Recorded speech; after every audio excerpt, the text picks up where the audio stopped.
Chainsaw Man. Are we good to go? Most certainly are. So actually have a return to cover some more Chainsaw Man. On this, you're actually covering chapter 69 and 2, which is 71. We call it 69 because 69 is the final chapter, the whole entire like numerical system. Everyone knows. 69 is the final number of the numerical system. So yeah, I mean, chapter 70. Oh boy. Now that was a chapter of Chainsaw Man. You're like, boy, that's what we're waiting for. Like, why can't we just swoop it in like, oh, what's up, and then just murder and just killing well, yeah, literally killing off major characters in the actual arc itself, like out of nowhere, just kind of like, huh? It's just like it's the power of Makima. Makima just swoops on in, just does something like, and then she just leaves like nothing. I love how she swoops in, just swoops out like it's nothing. She's like, hi guys, how's it going? And then just leaves, and it's just like, bruh. What happened here? What does this even mean? Tell me, Fujimoto. I need to know. But yeah, I mean, we still have no idea what's happened to Kabeni. We still have zero idea if Denji's okay as well. But then again, Denji has lost like 10 limbs at this point and still survived it. So there's that. I guess Twenty's now dead, and so are her cohorts as well. They're dead as well. That's a thing that happened, and yeah, any closer talks actually happening? Zero idea. So it's actually put on Twitter. Actually gone live. I do love we're always constantly sitting here like, I have zero idea what's happening in this manga, but I'm accepting it. I'm all for it. we're just here for the ride. We're here for the ride. Right, I do believe that actually good to go. We certainly are. So, let's all admire the very, very good Makima in this chapter, though. Praise thee, Fujimoto, for this very good Makima. I do thank thee from the bottom of my heart. So 71 bath, and also we actually have the results of the actual poll as well. But you put Kabeni at 8th, like, bruh, how could you put Bear Skull at 8th? That's against the rules. I mean, power's great and all, but Kabeni though, just Makima at least is second at least. Makima is second. I accept that. Aki's third, which is very telling of his character, when you think about it. He's very secondary to the world, and he's actually very secondary to the actual poll system as well. Also, Himeno's actual. Kabeni's card's a 7th as well, though. Her broken car got higher than her, which is like, bruh, which is the biggest bra of the whole entire chapter. Like, there's bras in this world, but there's no bigger bra than the Kabeni's car being higher than Kabeni. But alas, at least Reze's 4th. At least there's that. Morning. Power kept screaming all through the night. I couldn't sleep. Power's crying. Power be crying. Good thing one of your arms stuck back on. You can still cook. That's the only good outcome. Neither arm retracted for Angel. Violence and Shark are dead. We lost the boy. Violence fucking died. Kabeni turning her resignation. Kabeni turning resignation's a bit weird. Let's be real here, guys. She's still stuck in hell. Even Power is constantly afraid of these dark. Yeah. Even Power is constantly afraid of the darkness devil now. Yeah. Here we go again. Hey, Power, calm down. Yeah. There's something in my mouth. 'Tis something in my mouth. I missed her Shakespearean accent. Well, a Shakespearean speech, I should say. Nope, nothing in there. You lie, liar, pants on fire. It's kind of weird that she just randomly cuts back into normal speech out of her like random Shakespearean. The darkness devil is watching me non-stop until I go back to hell. Ah! Oh yeah? Let's eat then. Okay.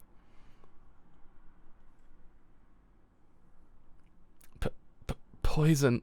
It's only veggies. Don't barf.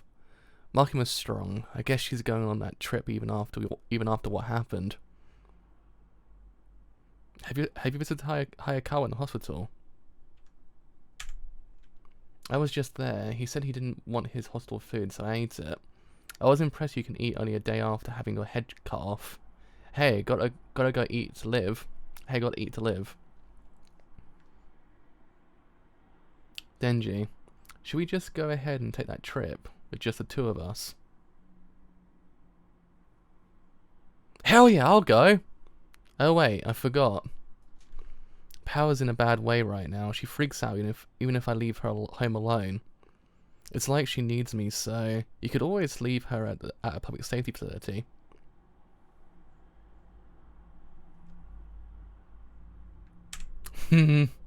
Makima, what you be planning in the background? What do you be planning? So, why didn't you go with her? Why didn't I go? Why didn't I? I don't know. Go check whether the darkness devil is by the front door. It's not there.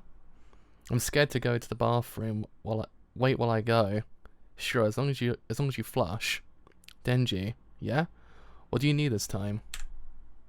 I'm scared to take a bath. Take a bath with me. Huh? Boy, that did escalate quickly. That's cold.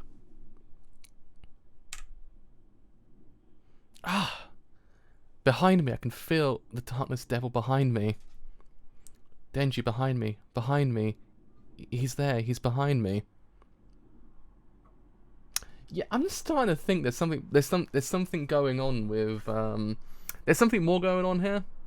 Like, I don't know, because there was that brief instance where Power just basically MIA'd from the whole entire manga, and now she constantly fears with the darkness devil behind her. I don't know. There's also the whole entire thing of like Makima's literally everywhere. You can kind of there's just way too many parallels going on here. Not in the sense that Makima might be the darkness devil herself, or she might be in leagues with the darkness devil herself, but considering there could in theory be something more going on with her character, it does make sense. It's weird. This doesn't feel naughty at all. What's up with that? Naughty? Oh man, I really wanted to go on that trip with Makima. I'm scared of naughty things. Come on, dress yourself. We'll sleep in 3-hour shifts. Call for me if Power starts thrashing around. Denji, yeah? Please don't hate me. Why would I hate you? It's my fault you didn't get to go on your trip. Stop with apologizing for hitting me with a stolen car. I didn't know such thing. Fine. To make it up to you, I'll allow you to drink my blood. No thanks. But then you'll hate me. How does that make sense? All right already. I'll drink it. Lucky me. Whoopee. Okay then. Here's my shoulder. Vegeta. Makima told me naughty things feel better the more you know your partner. But even though I know Power really well, like it doesn't feel hot at all. It probably isn't that you should learn anything and everything there is to know. Same goes for all those assassins who came to kill me.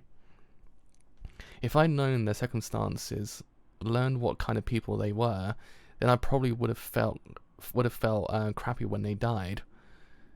There are some things you gotta know, and some things it's better off to stay in the dark about. Whatever's behind this door, I don't need to know.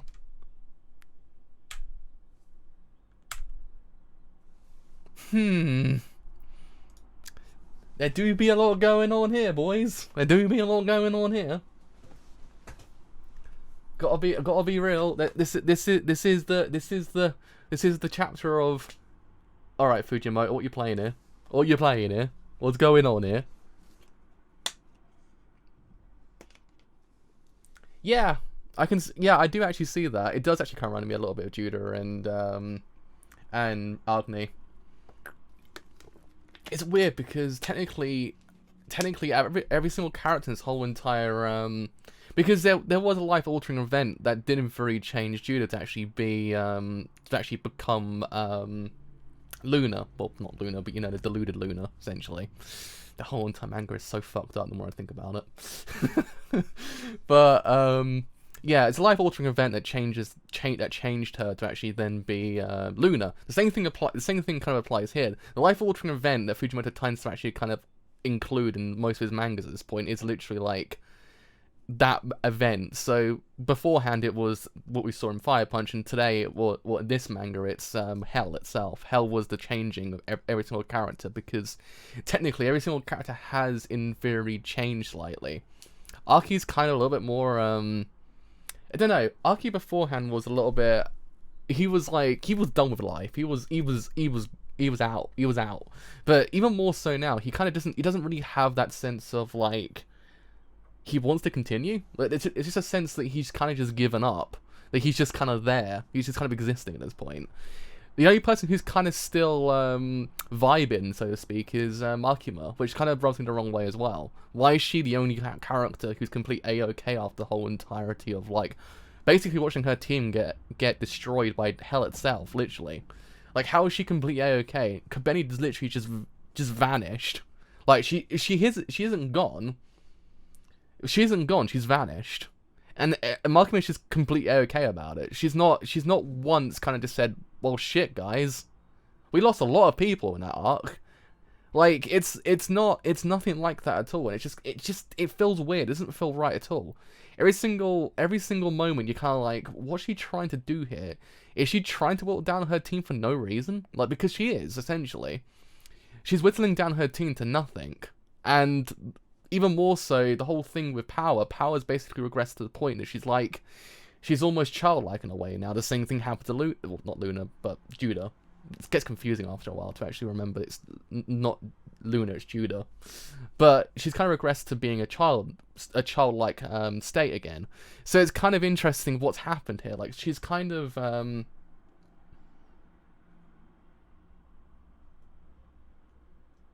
yeah, it's just like there's just no sense of continuation here. There's like no sense these characters want to continue in life. They just want they want out. Like, the whole entire arc has basically destroyed them. And the same things apply with Denji. Denji's kind of felt like that as well. Denji's kind of like, well, if I knew what was going on with half the characters, maybe a lot of circumstances would have changed of how I felt. The same thing applies with Twenty as well. Twenty died, and there's been no mention of her ever again. She's just kind of left the entire narrative, and it's just kind of one of those things. What is it? Is it like the fertility of life or something? Is the word?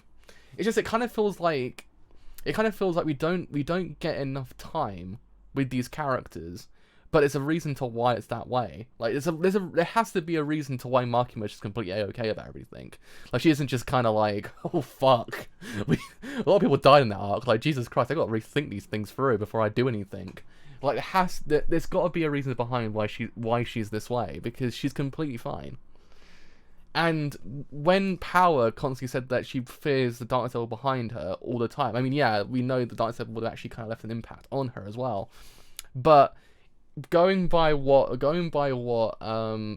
been happening, what Kishibe said in the previous arc about Makina listening, doesn't it kind of make you wonder that every single person she's been seeing up to this whole entire point has just been Makima this whole entire time, essentially? Makima's everywhere at this point, so we could in theory theorize that she's the one that she keeps on seeing, so she's fearing Makima at this point. But then she doesn't know it's Makima herself. But it's a theory, I don't know, I could be wrong, but it kind of feels like what she's seeing and what she's hearing is Makima kind of like listening and everything. But why does Makima want Denji alone as well? That's the other thing. Like, we know that we've seen Makima draw out the power of draw the power out of Power herself as well. We've seen that firsthand. So whether or not like quintessential arcs do in theory then make her actually have to go and like drain something, actually kind of get something out of the characters, possibly. But then what does that kind of lead towards? What's that whole entire what's Makuma's true plan? That's the thing. The problem is with Makuma's character, you can sit here and say all these things about her character, but you can never actually then say, okay, that's the reason, because you need. But then your second question is always, but why? Why is she doing this? Why is she like that? So that's the thing with her character being this kind of mysterious kind of like, oh, who is she really? You never can actually answer the first question, because the second question always kind of crops up straight away. Like you're just like, but why is she doing this? What's the reason behind this? I don't know. And it's interesting. I like her character because of it, because she's constantly in the dark.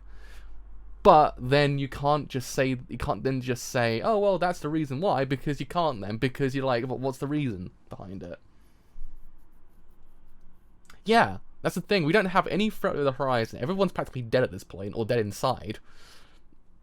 What do we do now?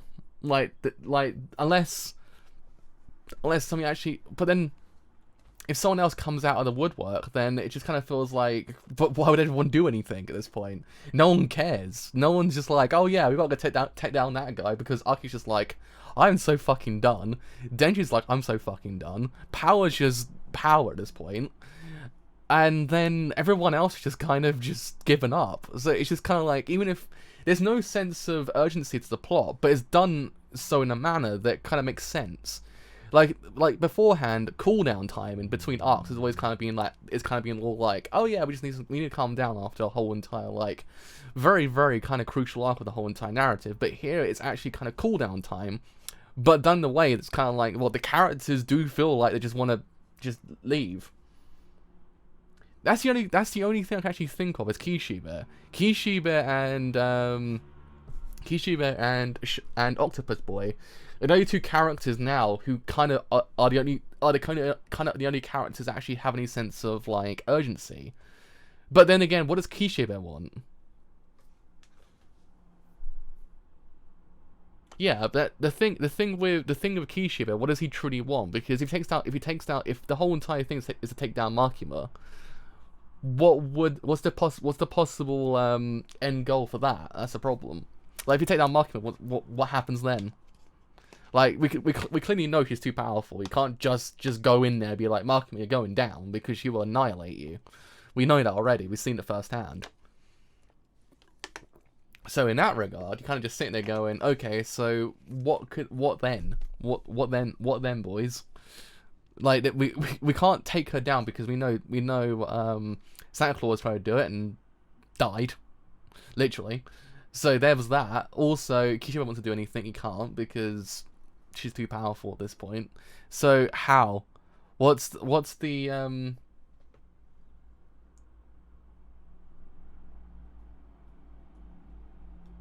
Yeah, a lot of people do theorize that Makima is actually the final threat of the whole entire narrative, which makes sense.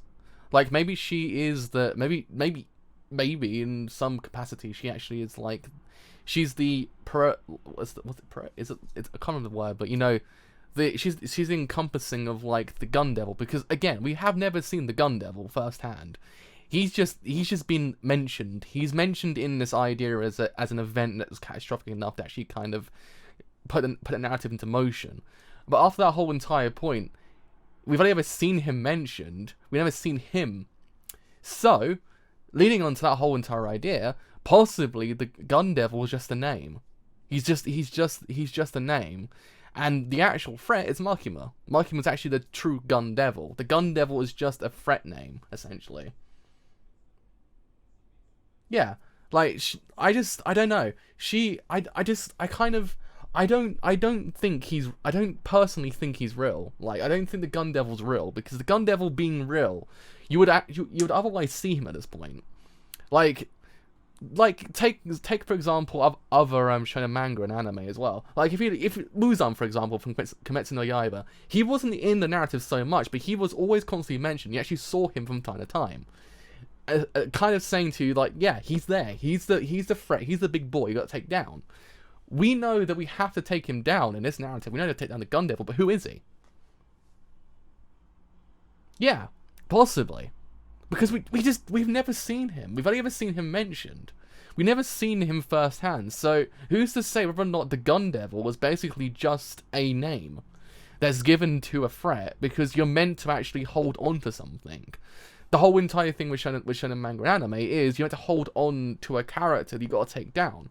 Like in Naruto being Orochimaru, Aizen and Bleach, Frieza and Dragon Ball Z. Shit, what's another one? Muzan in Kimetsu no Yaiba as well. So just characters like that, essentially, they're characters you're meant to hold on to take down. The same thing is applying here. The Gun Devil is just a name that's been given to this like entity, we don't know who it is, to actually then take down. But then we don't know whether or not he's actually kind of real because we've never seen him. We've only ever seen him mentioned. I mean, Twency's actual I think one of Twency's actual girlfriends mentioned again the Gun Devil, but we've never seen the Gun Devil. We've only seen the Gun Devil's actions, but then have you ever seen the Gun Devil? Like, do it firsthand is the problem. We don't know. But unless he's been sealed away, unless the Gun Devil's behind Denji's door, that's the only other thing I can possibly think of. Because Denji's door is the massive like question mark in the whole entire narrative. Like, what's behind it? We know Pochita might be behind the door, but who's to say whether or not the actual door does lead to the Gun Devil? That's the thing. That's why she might want him on his own, because then the Gun Devil actually can be brought out because of Denji. Denji's the key to it. Essentially, Denji is kind of like every other single like main protagonist, actually bringing out the main antagonist. Essentially, the same thing applies in other ones as well. Like, in essence, kind of like bringing out that character. But then again, for what goal? What does she want? Essentially, that's the problem. Because she wants world domination. It won't make any sense. Because why would she want to dominate the world? She has no reason to. She's never desired the concept of like overthrowing the universe. So there's that also. But then I just don't know. Why would you want to give rise to a character that's caused so much pain and anguish to people if he exists? That's the thing. The next chapter actually is kind of like it's the big one. It is the big one. We'll find out whether or not it actually does in theory kind of go the way we expect, or completely differently. That's the one we've got to wait for. We've got to wait 7 days and actually find out whether or not we're right or wrong, and whether or not the narrative actually goes down a different route than this. Because at this point, it's kind of like this isn't a shonen manga, so to speak. At this point, this isn't one. Essentially, it's only shonen by name. It's kind of like it's a lot more than just this. It's a lot more interesting because it's using the skeleton of a shonen manga to actually kind of tell you a story of like, by the way, all the things you know, kind of bullshit at this point. It's not great. Like, look what you're doing to these characters because you're sending down this dark path. Because essentially, every single trope at this whole entire point has been examined within the shonen universe. And actually then fits on his head to say, well, actually, is it a good idea? So we're getting to the point now where it's kind of like, yeah, nothing in his manga gives us kind of like hope. We don't have hope. There's no hope in his manga at this point. All hope's been completely diminished to the point of like no return. So in that regard, what does it lead our characters to? Do they find a sense of happiness? Do they all just give up on life? Do they just find out that life just sucks? Who knows? Who does know? Because I don't. But it do be interesting though. That's the main thing. It do be interesting though. So yeah, I mean, now we wait. Now we goddamn wait. We have to wait till next week to actually find out if we're right, if we're wrong, if we're halfway there, if we're living on a prayer, I guess. So yeah, that is me done for today. So as always, if you have enjoyed this whole entire stream as a whole on Twitch, then do leave a follow on Twitch, because indeed it does help me quite a bit. If you have enjoyed this whole entire stream as a whole on YouTube and doing free, leave a like, because indeed it does help me quite a bit. If you have enjoyed this whole entire stream as a whole on YouTube and doing free, leave a sub, because indeed it does help me quite a bit as well. If you have enjoyed this whole entire stream as a whole on YouTube and doing free, leave a follow on Twitter, or join the Discord as well, because that do help me quite a lot, and both will then tell you when these streams are live and any other streams to do as well. Well, next time with some more Chainsaw Man. See you guys later. Bye for now.